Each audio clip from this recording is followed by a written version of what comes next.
Bismillahirrahmanirrahim. Assalamualaikum warahmatullahi wabarakatuh.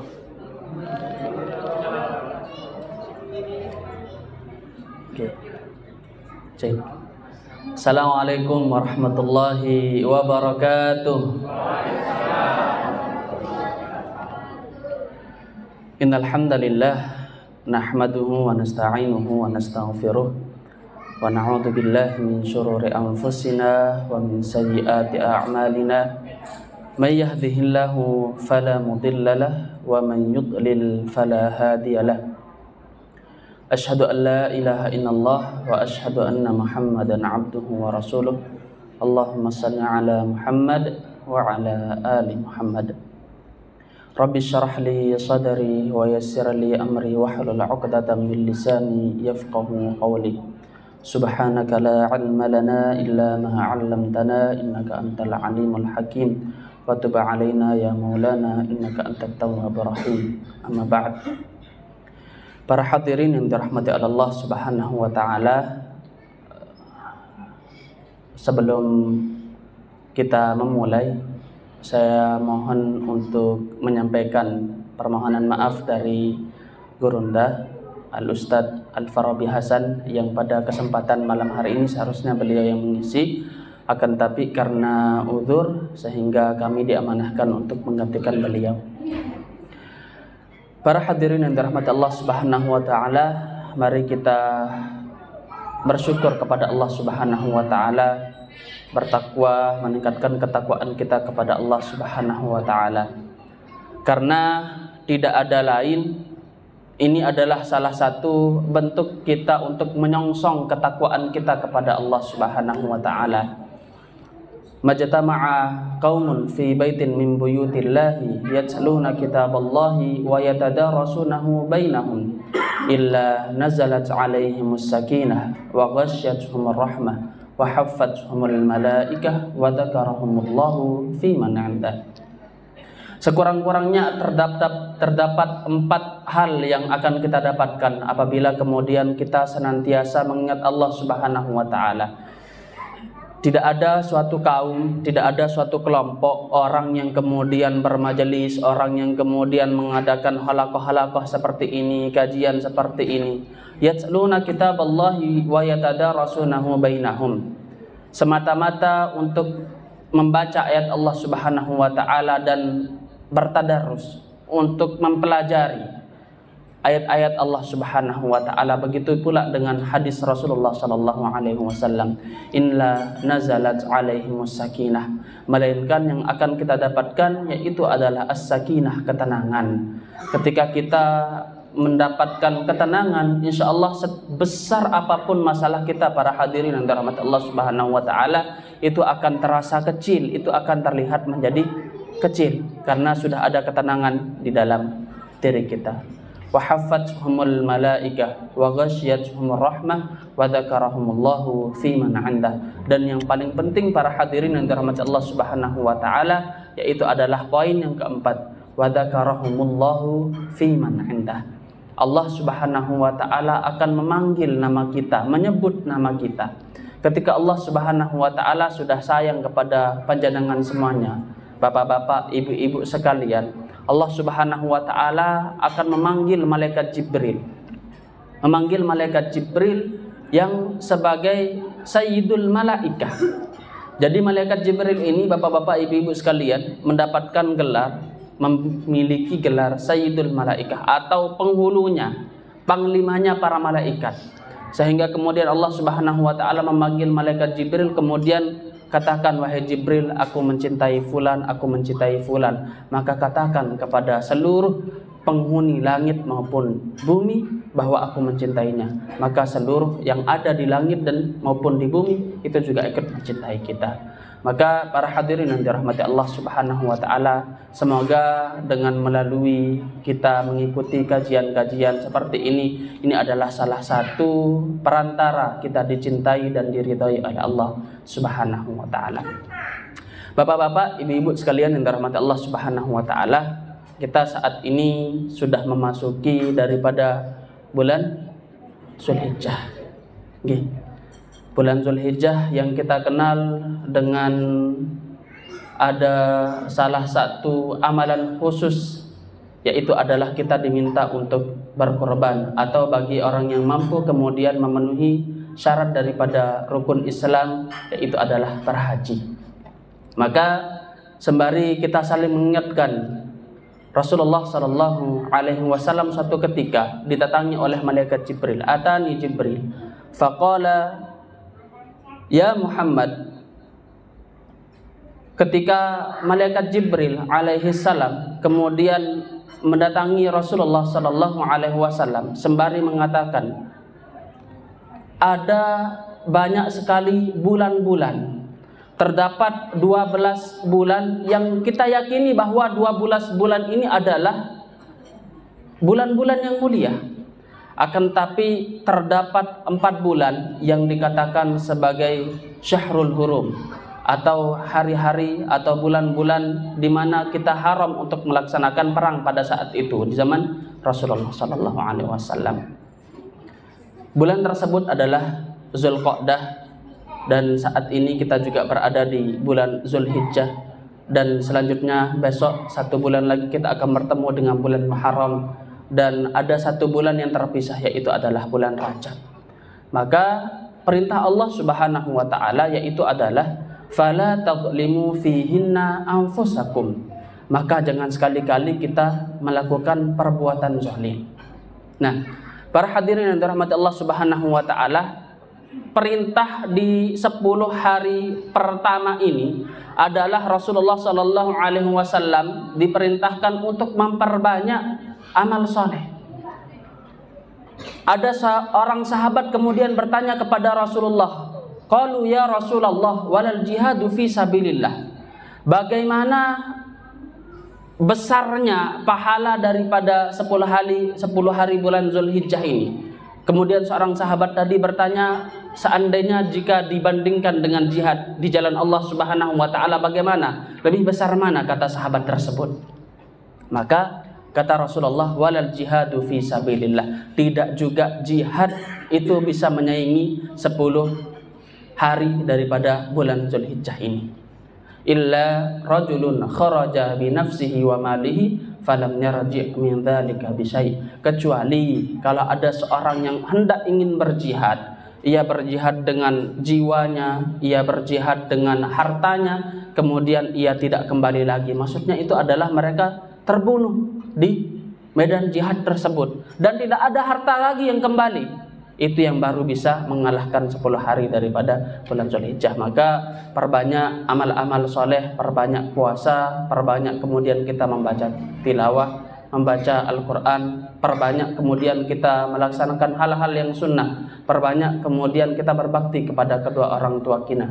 Intinya kita perbanyak amalan-amalan kita yang bisa mendekatkan diri kita kepada Allah Subhanahu wa taala. Nah, terdapat pesan para hadirin yang dirahmati Allah Subhanahu wa taala yang barangkali bisa kemudian membangkitkan diri kita yang saat ini sedang tertidur, diri kita yang saat ini sedang futur, diri kita yang merasa bahwa diri kita ini sudah capek, sudah lelah dengan hiruk pikuk dunia ini.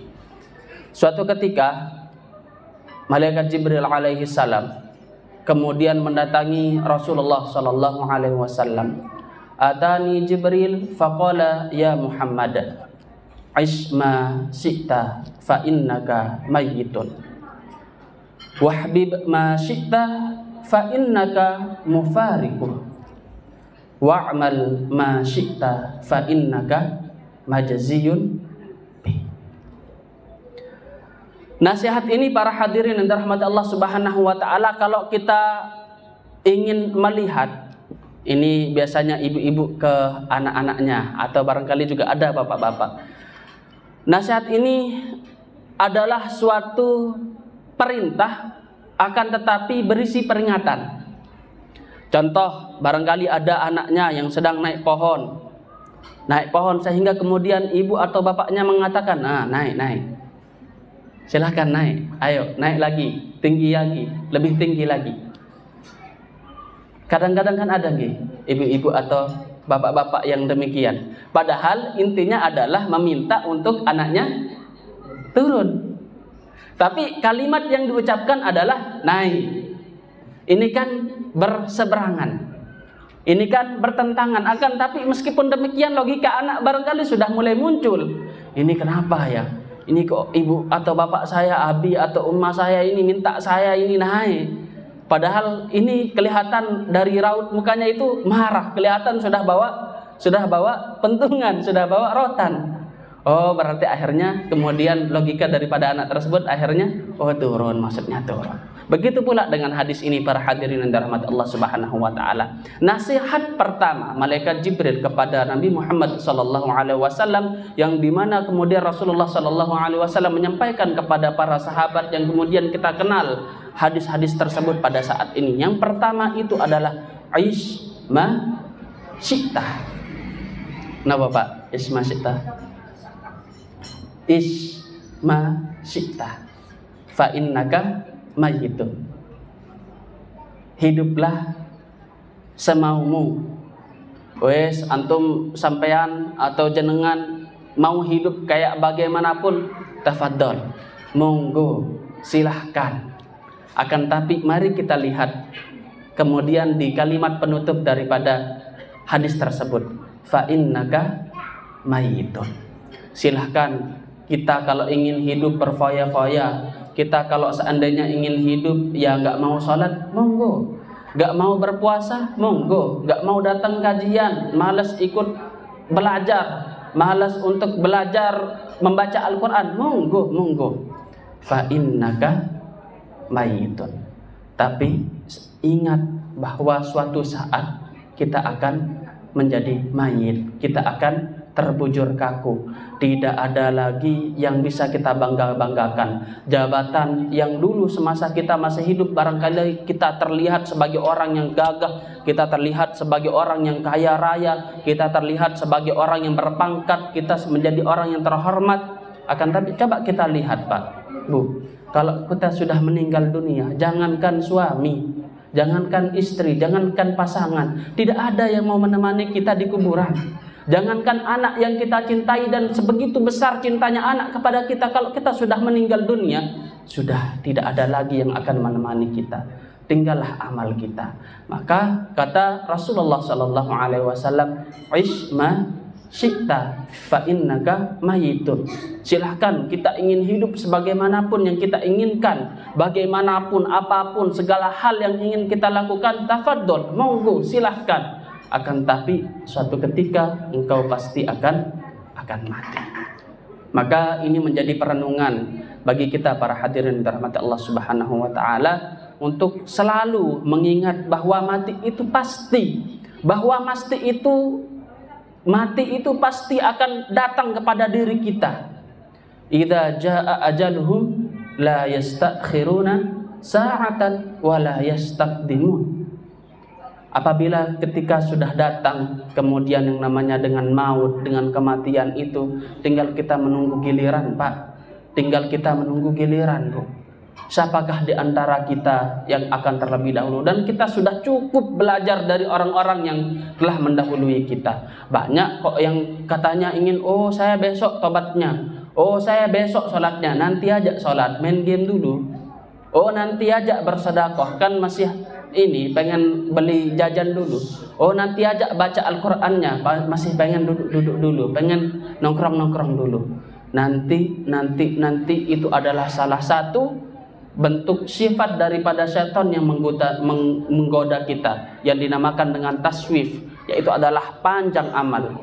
Ketika kita ingin hendak beramal, kemudian syaitan membisikkan kepada kita agar kita mengerjakannya nanti, sholat nanti, baru masih azan, baru kemudian iqamah, baru iqamah, baru kemudian nanti sudah terdengar rakaat 1, terdengar rakaat kedua, sampai kemudian salam, sehingga kemudian ketiduran, akhirnya sholatnya kebablasan. Ini adalah salah satu bentuk kemudian kita diperdaya oleh syaitan. Para hadirin yang dirahmati Allah Subhanahu wa taala.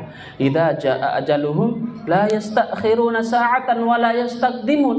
Jangan-jangan ketika kita mengatakan nanti saya sholat, nanti saya bertobat, nanti saya akan membahagiakan kedua orang tua saya, nanti saya akan berbakti, nanti la yastakhiruna sa'atan wa la yastaqdimun. Tidak akan pernah bisa dimundurkan, jangankan sedetik.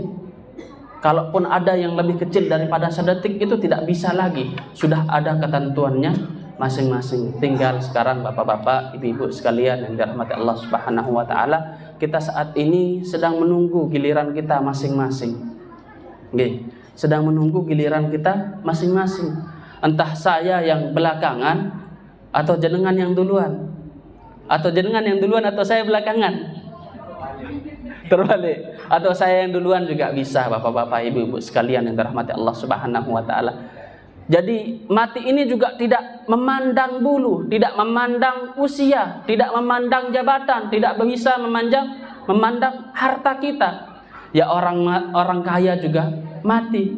Orang kemudian berjabatan juga mati. Orang kemudian tidak memiliki apa-apa juga pasti akan mati.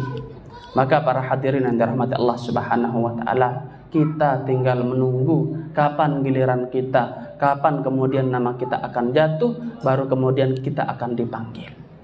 Maka sebelum bertemu dengan yang namanya dengan kematian ini, para hadirin yang dirahmati Allah Subhanahu wa taala, Allah Subhanahu wa taala berfirman di dalam Quran surah Al-Munafiqun, wa anfiqu mimma razaqnakum min qabli ayyatiya ahadakumul maut fayaqula rabbi laula akhartani ila ajalin qarib. Lanjutannya apa, Pak? Fa as-saddaqa wa akum minas sholihin. Masya Allah, ada yang sudah hafal juz 28. Para hadirin yang dirahmati Allah Subhanahu wa taala, di dalam ayat tersebut kemudian menjelaskan kepada kita, wa anfiqu mimma razaqnakum min qabli ayyatiya ahadakumul maut fayaqula rabbi laula akhartani ila ajalin qarib. Orang-orang yang sudah meninggal dunia, Pak, yang sudah terlebih dahulu meninggalkan kita, itu ternyata memiliki penyesalan yang sangat luar biasa. Laula akhartani ila ajalin qarib. Seandainya Allah Subhanahu wa taala memberikan saya ini kesempatan ila ajalin qarib, sebentar saja saya ingin hidup lagi.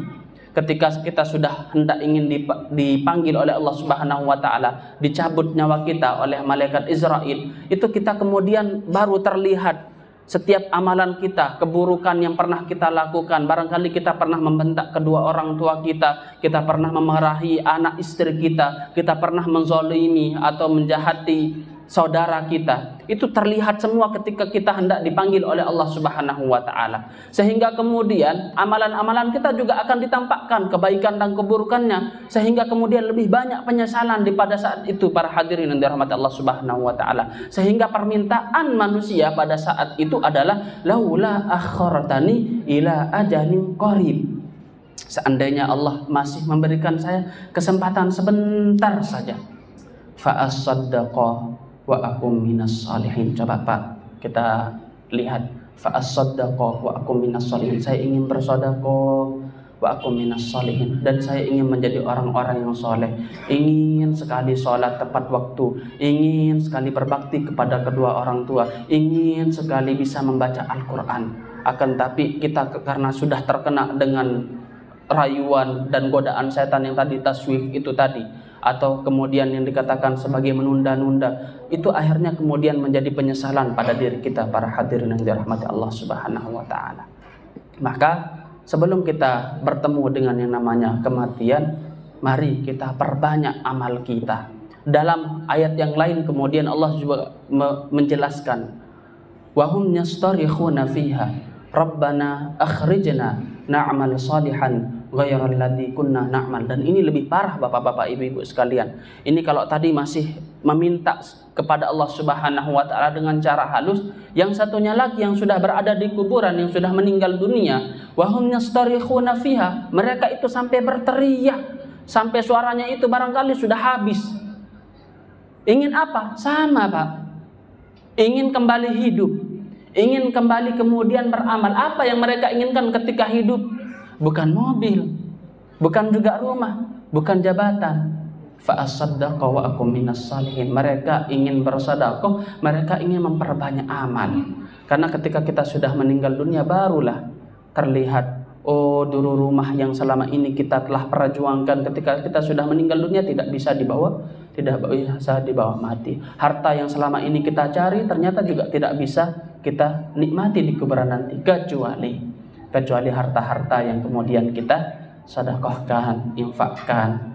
Nah, mumpung para hadirin yang dirahmati Allah Subhanahu wa taala, ini adalah bulan kurban bagi bapak-bapak, ibu-ibu sekalian yang mampu dan memang sebenarnya mampu. Kok ternyata beli laptop, beli HP, iPhone lebih mampu daripada beli kambing satu yang harganya 2 juta, 3 juta barangkali. Harga iPhone barangkali sekarang sudah 11 juta, 12 juta. Itu ternyata lebih mampu beli HP daripada kurban. Maka ini adalah momentum 1 tahun 1 kali kita tunjukkan bukti cinta kita kepada Allah Subhanahu wa taala dengan berkurban, dengan mendekatkan diri kepada Allah Subhanahu wa taala.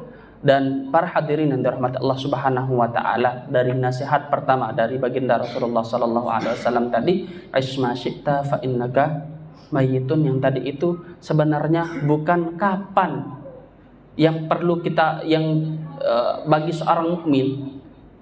seorang mukmin itu tidak penting kapan ia meninggal dunia dan di mana ia meninggal dunia.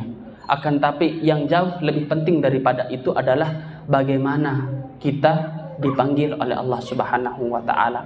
Kapannya itu, entah di hari besok, entah di hari selanjutnya, di mana itu, entah di rumah, entah di perjalanan. Akan tapi yang penting itu adalah bagaimana Bapak-bapak, Ibu-ibu sekalian, bagaimana kita akan dipanggil oleh Allah Subhanahu wa taala. Apakah ketika kita dipanggil oleh Allah Subhanahu wa taala kita sedang membaca Al-Qur'an, atau ketika kita dipanggil oleh Allah Subhanahu wa taala ternyata mulut kita ini sedang sibuk untuk apa bahasa Jawanya? Meso, berkata-kata kotor.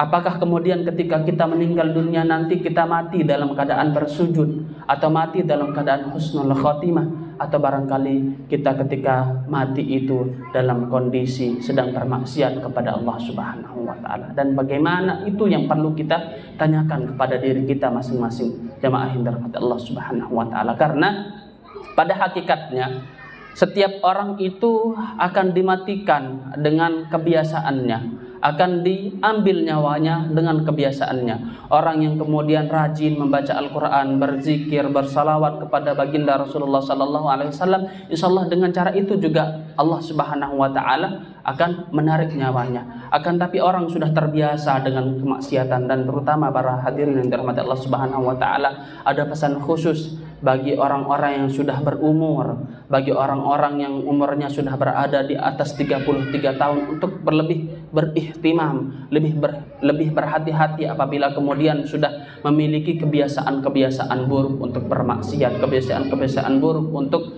melakukan hal-hal keburukan. Ini kita harus hati-hati karena akan berpotensi menjadikan kita sebagai su'ul khotimah, mati dalam keadaan tidak diridhoi oleh Allah Subhanahu wa taala. Para hadirin dirahmati Allah Subhanahu wa taala, apa nasihat pertama baginda Rasulullah? Aish ma syi'ta fa innaka mayyitun.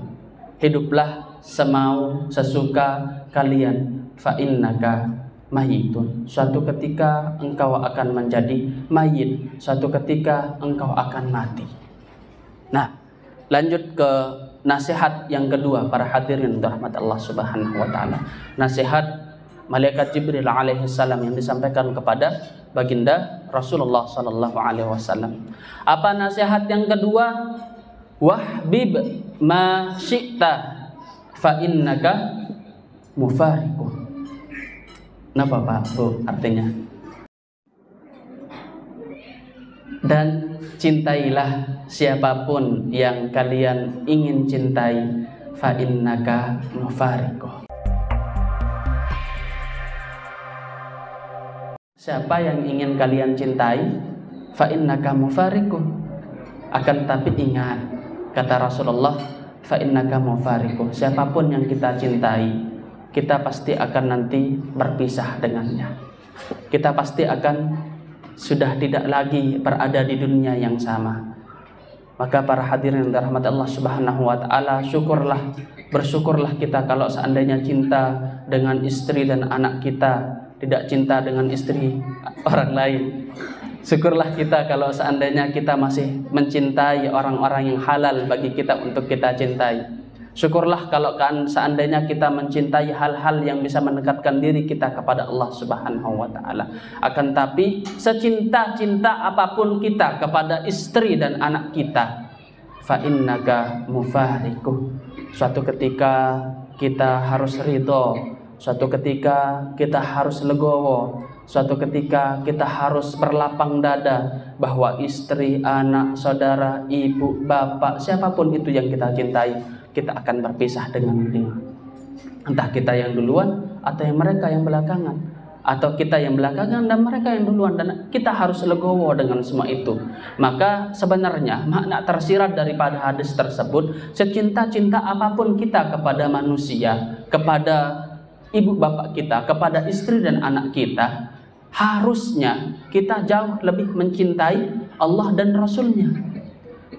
Mengapa demikian para hadirin dirahmati Allah Subhanahu wa taala? Kalau seandainya cinta kita itu jauh lebih besar kepada istri, anak atau siapapun itu daripada Allah dan Rasulnya, ketika kita kemudian diberikan ujian dengan mereka dipanggil, maka yang akan kita lakukan adalah senantiasa untuk mengeluh kepada Allah, senantiasa untuk kemudian berburuk sangka kepada Allah, senantiasa kemudian menyalah-nyalahkan Allah. Maka ini sudah sangat fatal. Ini sudah sangat berbahaya para hadirin yang dirahmati Allah Subhanahu wa taala. Karena sejatinya hidup di dunia ini pasti kita akan meninggal, pasti kita akan berpisah dengan sanak keluarga kita, istri, kerabat, orang tua kita, pasti kita akan berpisah. Al-Quran kemudian menjelaskan di dalam Quran surah Abasa, yauma yafirul mar'u min akhihi wa ummihi wa abi wa sahibatihi wa bani likulli imri'in minhum yawma idzin sya'nun yughni. Yauma yafirul mar'u min akhihi, hari di mana seorang akan dipisahkan dengan saudaranya, wa ummihi wa abi, dan dari ibunya dan bapaknya, wa sahibatihi wa bani, dan dari istri atau pasangannya, entah itu istri ataupun suami, wa bani, begitu juga dengan anaknya. Kemudian para hadirin dirahmati Allah Subhanahu wa taala, likulli imri'in minhum yauma idzin sya'nun yughni. Pada saat itu semua orang itu sudah sibuk dengan perkara diri mereka masing-masing. Ketika kita sudah meninggal dunia, para hadirin yang dirahmati Allah Subhanahu wa taala, kita akan dikumpulkan mulai dari sejak zaman Nabi Adam alaihissalam sampai kemudian umat terakhir nanti ketika sudah kiamat, itu akan dikumpulkan dan dijadikan di satu tempat, itu adalah padang mahsyar. Kemudian Aisyah radhiyallahu anha memberanikan diri untuk bertanya kepada Rasulullah, bagaimana kondisi kita pada saat itu ya Rasulullah? Rasulullah kemudian menjawab, pada saat itu tidak ada seorang pun di antara kita itu yang menggunakan sehelai kain sedikit pun. Akan tapi para hadirin yang dirahmati Allah Subhanahu wa taala, tidak ada orang yang berani, jangankan untuk memejamkan mata, untuk mengedipkan mata, menoleh kiri kanan, itu tidak berani. Karena apa? Mereka semua itu sedang sibuk.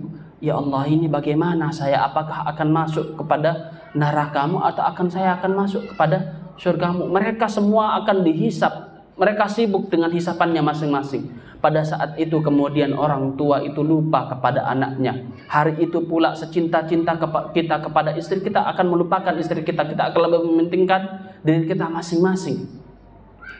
Saking begitu luar biasanya pada saat itu para hadirin. Karena pada saat itu setiap lembaran amal kita sekecil sebesar apalagi besar itu akan kemudian dibuka oleh Allah Subhanahu wa taala. Wa wudi'al kitabu fataral mujrimina mushfiqina mimma fihi wa yaquluna ya wailatana ma li hadzal kitab la yughadiru shaghiratan wala kabiratan illa ahsaha. Bagaimana kitab ini kok bisa? Kok bisa? Saya dulu di umur ini, di jam ini, di tempat ini, dengan siapa? Itu detail Pak, Bu. Akan ditampakkan apa yang kita lakukan. Oh, ternyata kita yang dulu dipandang sebagai orang yang soleh di depan, dipandang dikenal sebagai ustaz, dikenal sebagai orang yang senantiasa beribadah. Akan tapi ternyata di belakangnya ketika ia sendirian, ternyata yang dilakukan itu adalah penuh dengan kemaksiatan. Itu akan semua akan dibuka di seluruh umat pada saat itu akan melihat apapun yang pernah kita lakukan, dan kita akan paling khawatir dengan kemaksiatan yang kita lakukan para hadirin dan rahmat Allah Subhanahu wa taala. Sehingga kemudian pada saat itu semua orang lupa terhadap orang lain. Yang penting ini gimana caranya kita bisa selamat, diri kita bisa selamat. Sehingga kemudian ada orang sekelompok di antara kita kemudian mengadu kepada Allah Subhanahu wa taala, hendak ingin dipermudah hisab kita. Terlalu banyak dosa yang dulu pernah kita lakukan, terlalu banyak sholat yang kita tinggalkan, terlalu banyak sholat yang kemudian kita remehkan. Kemudian kita mengadu, meminta syafaat kepada seluruh anbiya, kepada seluruh para rasul pada saat itu para hadirin. Kemudian sekelompok orang pada saat itu kemudian memberanikan diri untuk meminta syafaat kepada Nabi secara satu persatu. Yang pertama, ada orang yang kemudian bertemu dengan Nabi Adam, meminta pertolongan kepada Nabi Adam. Wahai Adam, engkau itu kan dikenal sebagai Abul Bashar, engkau dikenal sebagai manusia pertama yang diciptakan langsung oleh Allah Subhanahu wa taala. Tolong mintakan syafaat kepada Allah Subhanahu wa taala untuk kita. Akan tapi apa kata Nabi Adam alaihissalam pada saat itu? Saya mohon maaf tidak bisa memberikan syafaat kepada kalian. Karena apa? Saya pernah melakukan kesalahan, saya pernah melakukan hal yang ternyata dilarang oleh Allah Subhanahu wa taala, akan tapi saya langgar. Cobalah kalian pergi ke Nabi Nuh yang dikatakan sebagai rasul pertama. Sehingga kemudian kita berbondong-bondong mencari Nabi Nuh alaihissalam. Kemudian ketika bertemu dengan Nabi Nuh, kita meminta, wahai Nabi Nuh, tolong berikan syafaat kepada kita agar kita selamat ketika melewati shiratal mustaqim ini.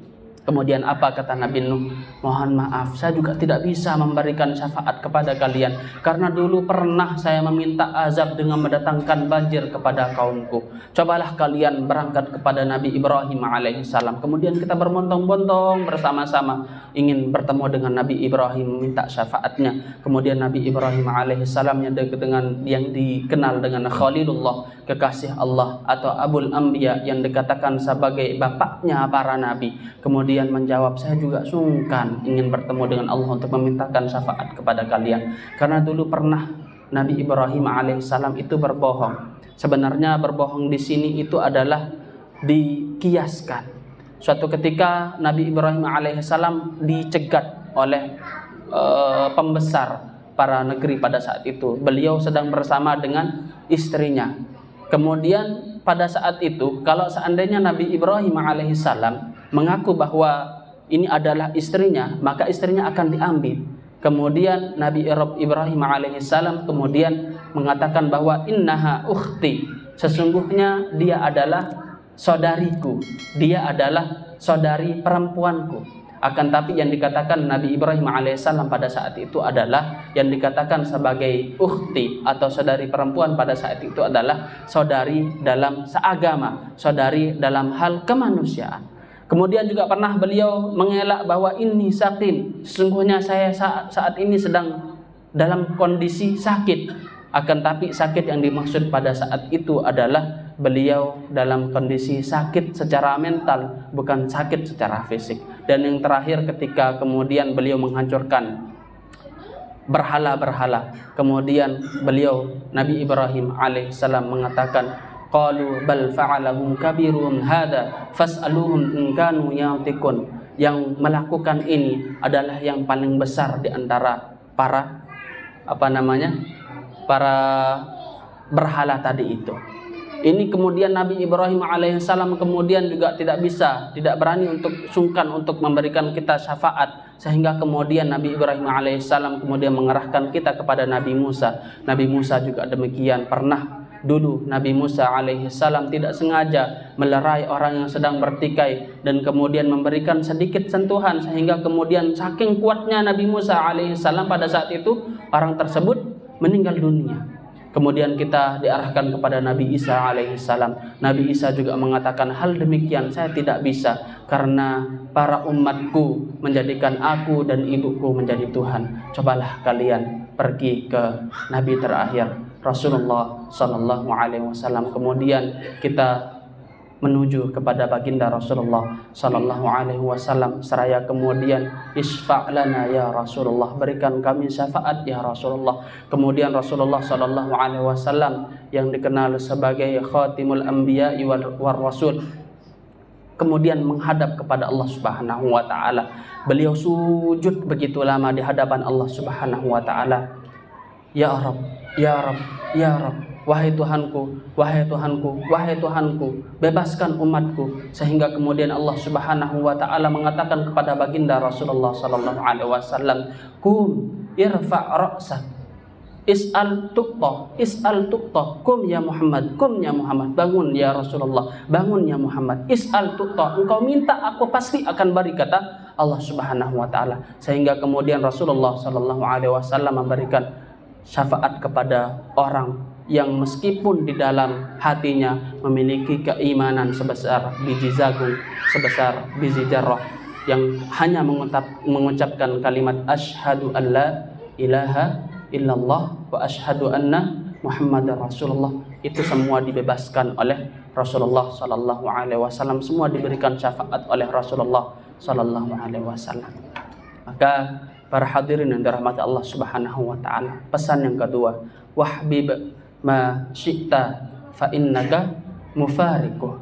Cintailah siapapun yang kita hendak ingin cintai, akan tapi wajib dan harus kita ingat, fa innaka mufariquh, sesungguhnya nanti kita pasti akan berpisah dengannya. Oleh karena itu tidak ada lain dan tidak ada bukan yang pantas dan yang wajib, yang paling kita harus cintai adalah Allah dan Rasulnya. Karena sebegitu besar cinta Allah Subhanahu wa taala kepada hamba-hambanya, sebegitu besar cinta Rasulullah sallallahu alaihi wasallam kepada umatnya. Allah, para hadirin yang dirahmati Allah Subhanahu wa taala, Allah yang kadang-kadang kita sering di dalam hati kita barangkali sering menyalahkan, sering kemudian kita bersuuzon, berburuk sangka, saya kok nggak kaya-kaya seperti orang itu, padahal saya kerjanya lebih besar, padahal effort yang saya lakukan itu jauh lebih banyak, akan tapi kok saya nggak kaya-kaya, saya kok tetap seperti ini kehidupan, kok saya tetap seperti ini saklek. Setiap apapun urusan kita selalu membanding-bandingkan apa yang kita lakukan dengan orang lain.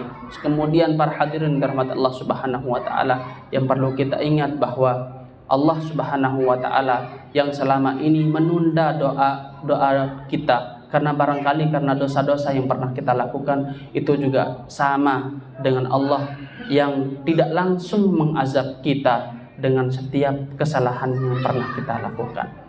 Allah Subhanahu wa taala berfirman di dalam Quran surah An-Nahl, walau yu'akhidhuhum bima kasabu ma fa'alu.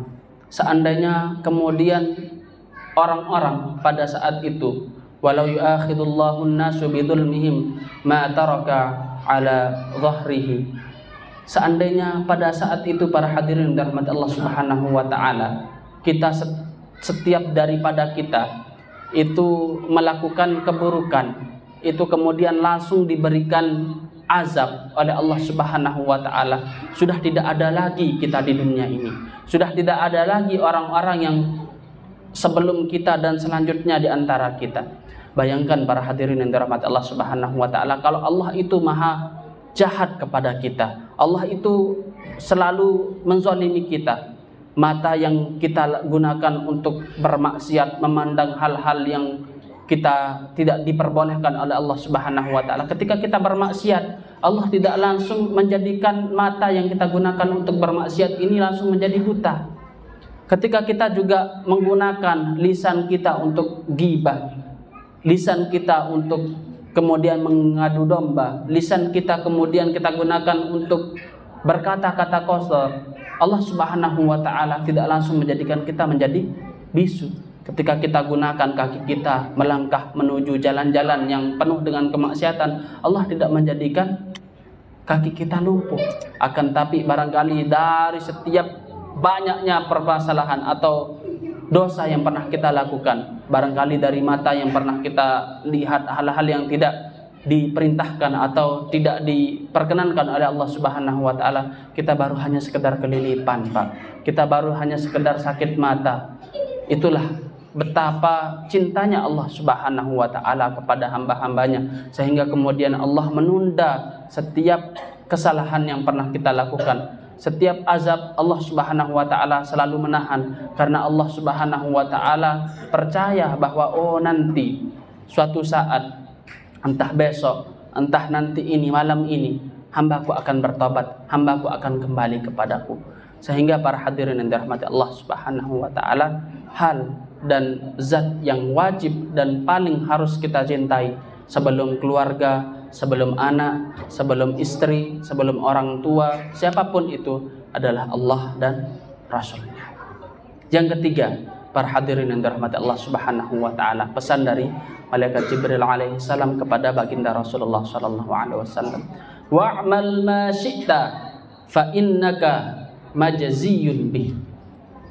Nah, Bapak, wa'mal ma syi'ta fa innaka majziyun bih.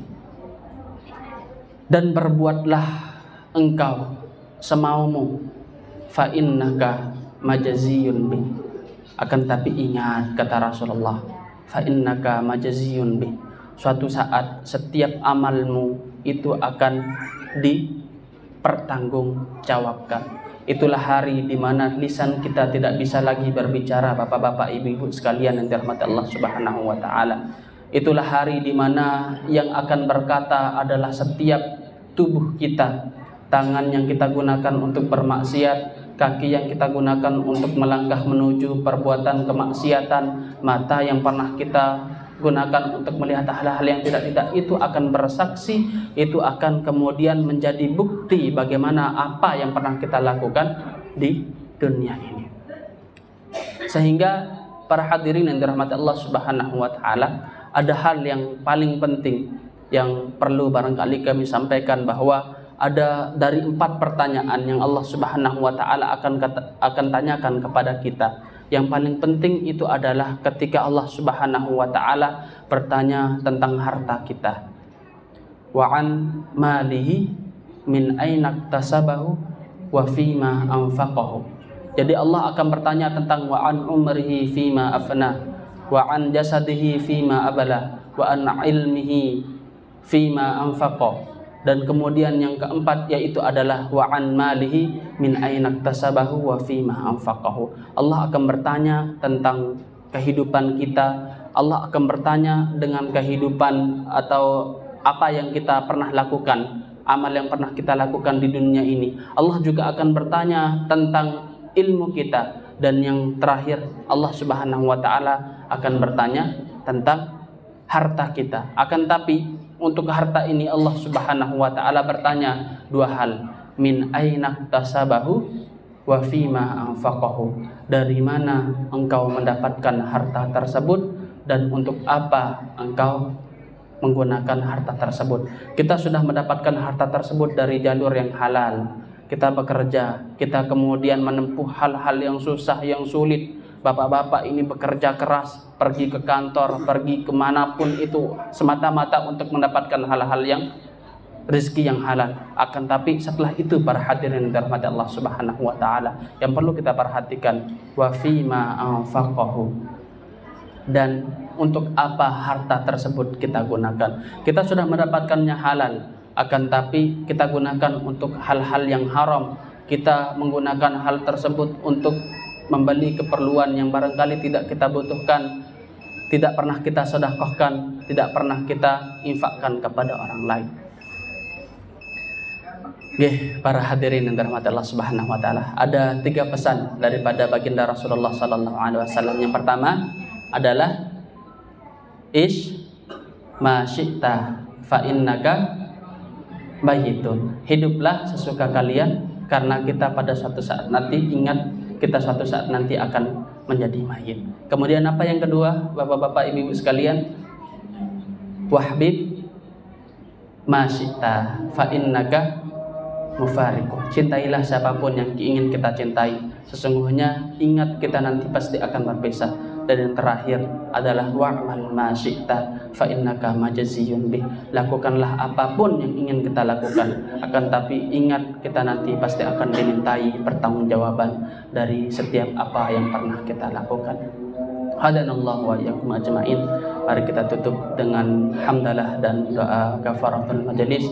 Alhamdulillahirabbil alamin. Subhanakallahumma wa bihamdika asyhadu an la ilaha illa anta astaghfiruka wa atubu ilaik. Saya mohon maaf. Assalamualaikum warahmatullahi wabarakatuh.